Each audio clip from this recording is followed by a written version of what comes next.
momento em que estávamos rezando e pedindo para que Deus nos tirasse daquela situação horrível, percebemos que a ventania ficou ainda mais forte e tomou conta de todas as portas e janelas da casa.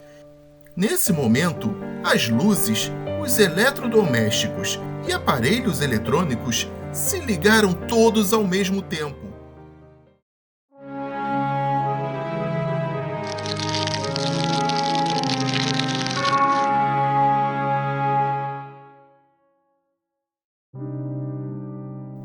Saudações! Eu me chamo Rômulo e quero contar um caso sobrenatural sinistro que aconteceu comigo na minha infância, na região sul do país. No verão de 1995, eu tinha cerca de 11 anos de idade e morava na cidade de Londrina, no Paraná, e foi lá onde tudo aconteceu. Minha casa era bem ampla, tinha quase 1.000 metros quadrados e ficava dentro de um condomínio famoso da região. Como a maioria das casas de condomínio, as propriedades eram divididas por lotes e eram cerca de 300 metros distantes umas das outras. Na minha casa não havia portão nem muros.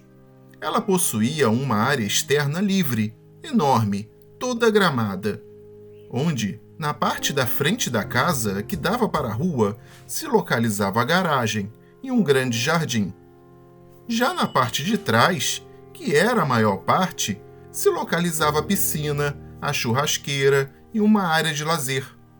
Essa parte era a preferida da família e ficava diante de um lindo lago que havia no condomínio. Era uma noite muito calorenta e abafada. Meus pais resolveram ir até ao supermercado comprar algumas coisas.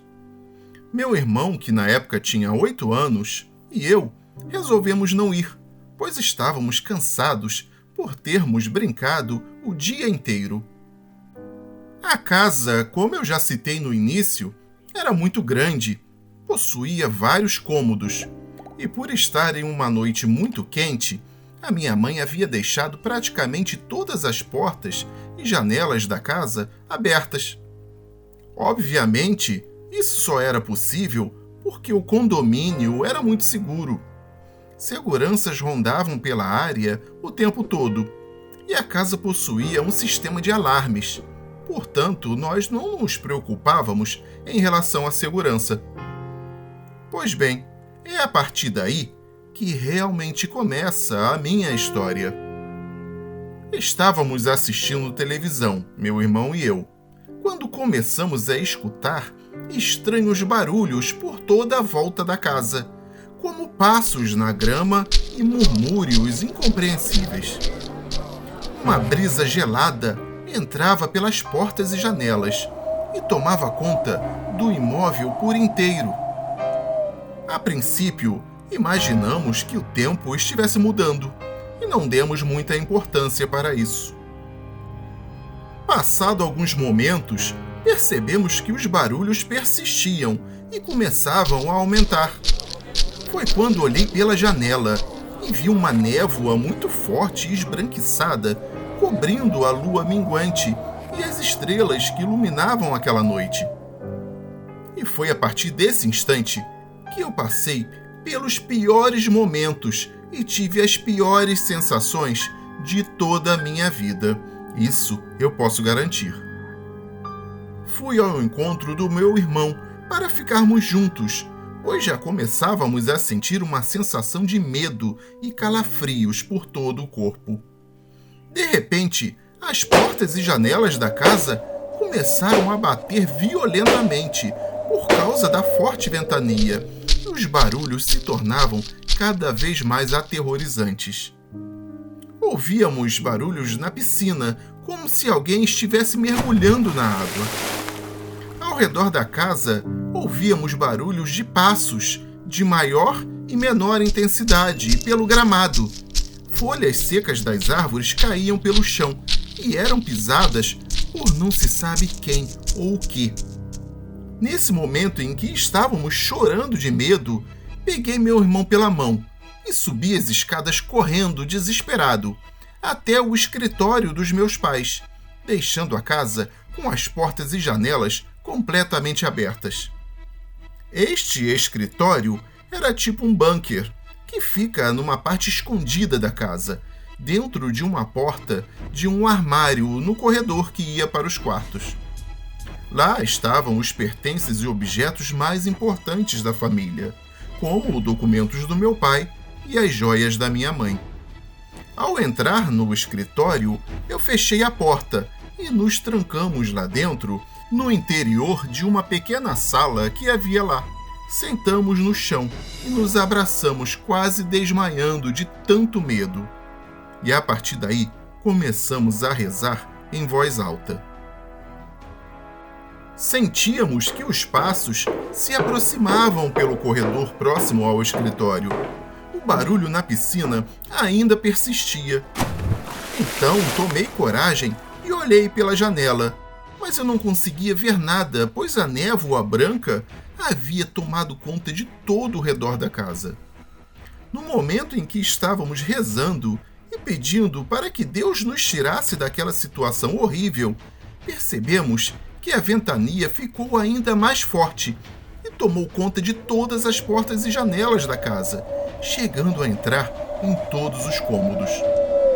Nesse momento, as luzes, os eletrodomésticos e aparelhos eletrônicos se ligaram todos ao mesmo tempo. Dessa forma, o sistema de segurança da casa também foi acionado, chegando o aviso na central de segurança, e uma viatura foi encaminhada até a nossa residência. Enquanto a viatura não chegava, esses estranhos fenômenos continuavam, e nós dois ali dentro do escritório ouvíamos uma correria desenfreada pelos corredores da casa, misturada com os barulhos dos aparelhos eletrônicos, assim como gritos e risadas assustadoras. Teve um instante em que ouvimos o som da maçaneta da porta do escritório e, quando olhamos para ela, percebemos que ela estava se mexendo, como se estivessem forçando a porta para abri-la. Eu abracei forte o meu irmão e começamos a rezar novamente. Já estávamos perto de ter um colapso nervoso e logo acabaríamos desmaiando. Pedíamos a Deus de todas as maneiras para Ele nos proteger. Quando não aguentávamos mais, começamos a ouvir ao longe o som da sirene da viatura chegando. E conforme o som ia se aproximando, os barulhos estranhos iam diminuindo, até sumirem por completo.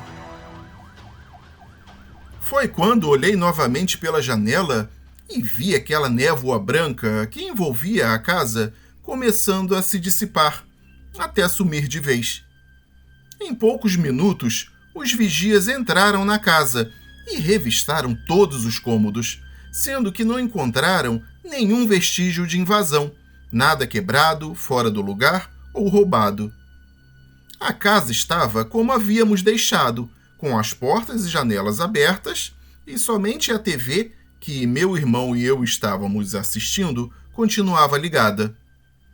Uma única coisa que eles observaram de diferente foi que haviam pequenas pegadas que deixavam um rastro de água e que vinham desde o lago do condomínio. Essas pegadas passavam pela nossa piscina e pelo jardim, e entravam pela sala, subiam as escadas, entravam nos corredores e terminavam exatamente na porta do armário que dava para o escritório onde estávamos escondidos. A maçaneta dessa porta encontrava-se completamente molhada e havia uma poça de água bem embaixo dela. Passados poucos minutos, meus pais chegaram e ficaram desesperados ao ver a viatura em frente à nossa casa. Minha mãe começou a gritar à nossa procura. Foi quando meu irmão e eu saímos do escritório desesperados, chorando muito por causa do medo que havíamos passado. Depois que tudo se acalmou, contamos a história para a mamãe. A princípio, nossos pais ficaram meio duvidosos sobre o que havia acontecido e não estavam acreditando muito no nosso relato. Mas depois que o nosso pai teve uma conversa com os vigias do condomínio, ele acabou mudando de ideia. Os seguranças lhe disseram que após uma grande descarga elétrica que nunca haviam visto antes, os sistemas de segurança da nossa casa caíram sem nenhuma explicação. E ao chegarem na casa, misteriosamente os sistemas voltaram. E eles não acharam nenhum motivo que pudesse ter ocasionado essa falha. E ainda contaram que a única coisa que eles observaram de estranho foram as pegadas molhadas que nós já havíamos contado a eles. Assim, meus pais acreditaram plenamente em tudo aquilo que nós contamos e ficaram realmente muito assustados. Depois desse dia, nunca mais ficamos sozinhos naquela casa. Nunca mais também percebemos qualquer outro acontecimento que não pudesse ser explicado. Depois de alguns anos, meu pai foi trabalhar em São Paulo. Vendemos aquela casa e nos mudamos. Desde então, graças a Deus, nunca mais presenciamos algo dessa natureza. Mas eu fico imaginando até hoje o que teria sido aquele assustador fenômeno que aconteceu conosco na nossa antiga casa. Será que o lago do condomínio possuía algum portal por onde seres estranhos entravam e saíam de lá? Acho que isso é algo que eu nunca vou poder responder.